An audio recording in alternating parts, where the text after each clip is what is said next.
नमस्कार, स्वागत करती हूँ आप सभी का मेरे इस चैनल इजी टू लर्न पे।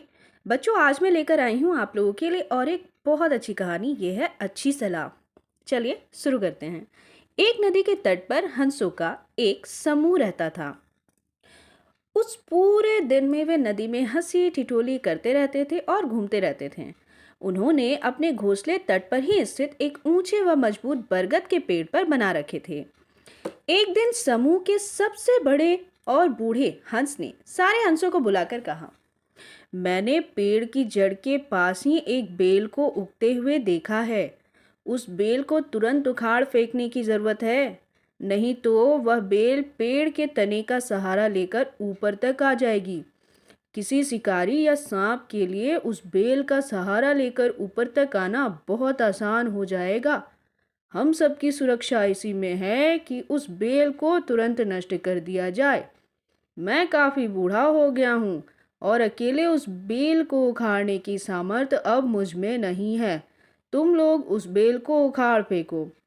एक हंस बोला, मेरे विचार से हमें उस छोटी सी बेल से घबराने की कोई जरूरत नहीं है।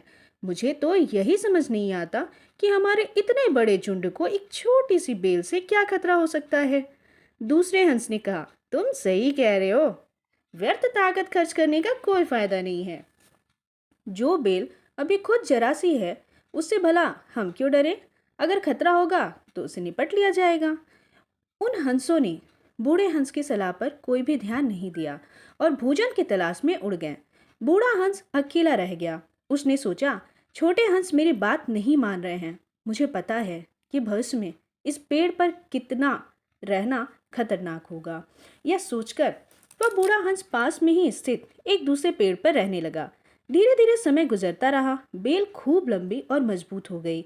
बरगद के मजबूत तने का सहारा लेकर वह ऊपर की ओर बढ़ती गई। एक दिन एक बहेलिया पेड़ के पास से गुजरा। उसने हंसों के घोंसले देख उसने सोचा कि भाई अभी कोई भी हंस आसपास तो है नहीं। निश्चय ही वे भोजन की तलाश में कहीं गए हैं। आज बढ़िया मौका हाथ लगा है। इतने हंस पकड़ूंगा कि मेरे कई दिनों का काम आराम से चलेगा। यह सोचकर वह बेल की सहायता से आसानी से पेड़ पर चढ़ गया और शाखाओं पर अपना जाल फैला दिया और वह उसी तरह पेड़ से नीचे उतर गया। देर शाम हंस दिन भर की कठिन मेहनत के बाद अपने घोंसले पर वापस लौटे। जल्दीबाजी में उनकी नजर बहेलिए द्वारा फैलाए गए जाल पर नहीं पड़ी। जैसे ही वे अपने मजबूत घोंसले की ओर बढ़े, उस जाल में फंस गए। उन्होंने अपने पंख बहुत फड़फड़ाए, लेकिन उस मजबूत जाल से बाहर नहीं निकल सके। अब तो भय से वे चिल्लाने लगे। उन्हें अपनी गलती पर बहुत पछतावा हो रहा था। पास के ही पेड़ पर वही बूढ़ा हंस आराम कर रहा था। हंसों की पुकार सुनकर वह उनकी मदद के लिए भाग आया। बूढ़े हंस को देखते ही हंस उससे माफी मांगते हुए बोले, बूढ़े दादा, हमें आपकी बात न मानने पर बहुत पछतावा है। आज हम उसी का परिणाम भुगत रहे हैं।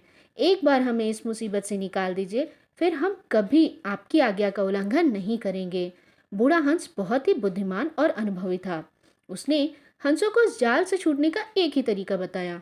अगली सुबह जब बहेलिया ने जाल को पेड़ से उतारा, तो वह यह देखकर हैरान रह गया कि सारे हंस मर चुके हैं। दरअसल वे जीवित थे और सिर्फ मरे होने का नाटक कर रहे थे। लेकिन बहेलिया हंसों की चतुराई नहीं समझ सका। बहेलिया ने हंसों के पंजों को जाल से मुक्त करना शुरू ही किया था। जैसे ही उसने आखिरी हंस के पंजे जाल से निकाले, सभी हंस एक साथ उड़ गए। बहेलिया आश्चर्य से चीखता हुआ उनके पीछे दौड़ा, लेकिन अब क्या हो सकता था? शिक्षा। हमें बड़े बूढ़ों की बात को नजरअंदाज नहीं करना चाहिए। उनकी आज्ञा का पालन करना चाहिए। Thank you.